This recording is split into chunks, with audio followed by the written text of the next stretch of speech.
క్రీడాకారులు, సినీ తారలు, రాజకీయ నేతలు ఇలా చాలామంది పాపులర్ సెలబ్రిటీలు ఫెయిల్యూర్స్‌లో ఉన్నప్పుడు ఎక్కువగా దైవ దర్శనాలు చేస్తుంటారు. సాధారణ ప్రజల్లాగే వాళ్ళు మొక్కులు చెల్లించుకోవడం, కొత్త కోరికలు కోరుకోవడం, వైఫల్యాల నుంచి బయటపడేలా చూడమని దేవుడిని ప్రార్థించడం లాంటివి చేస్తూ ఉంటారు. ఇందుకు టీమిండియా క్రికెటర్లు కూడా మినహాయింపేమీ కాదు. 140 కోట్ల మంది భారతీయుల ఆశల్ని భుజాల మీద మోసే ప్లేయర్ల మీద ఎన్నో అంచనాలు, ఒత్తిళ్లు ఉంటాయి.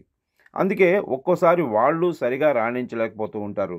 అలాంటి టైంలో తమను తాము రిఫ్రెష్ చేసుకునేందుకు, కొత్త ఉత్సాహంతో తిరిగొచ్చేందుకు ఆధ్యాత్మికతను ఆశ్రయిస్తూ ఉంటారు. టాప్ బ్యాటర్ విరాట్ కోహ్లీ కూడా ఇప్పుడు అదే పని చేస్తున్నాడు. ఫామ్‌తో సతమతమవుతున్నాడు టీమిండియా సీనియర్ బ్యాటర్ కోహ్లీ. వరుస వైఫల్యాలతో తీవ్ర విమర్శల పాలవుతున్నాడు కూడా. న్యూజిలాండ్ సిరీస్, ఆస్ట్రేలియా టూర్‌లో అతడి ఆట చూసి అసలు విరాట్‌కి ఏమైందని అంతా ఆశ్చర్యపోయారు. అతడి పనైపోయింది, మూటాముల్లే సర్దుకుని యంగ్స్టర్స్‌కు అవకాశాలు ఇవ్వాలనే అభిప్రాయాలు వ్యక్తమయ్యాయి. ఈ తరుణంలో కోహ్లీ ఓ స్వామీజీని కలవడం ఆసక్తిని సంతరించుకుంది. సతీమణి అనుష్క శర్మతో పాటు ఇద్దరు పిల్లలతో కలిసి బృందావనంలోని ప్రేమానంద్ మహారాజ్‌ను కలిశాడు విరాట్. దీనికి సంబంధించిన ఫోటోలు, వీడియోలు సోషల్ మీడియాలో వైరల్ అవుతున్నాయి. సత్సంగాల ద్వారా హైందవ మతంతో పాటు జీవన విధానం, విజయాలు, వైఫల్యాలు, కష్టాలు, సుఖాలు ఇలా ఎన్నో విషయాలపై ప్రసంగాలు ఇస్తూ ఉంటారు ప్రేమానంద్ మహారాజ్.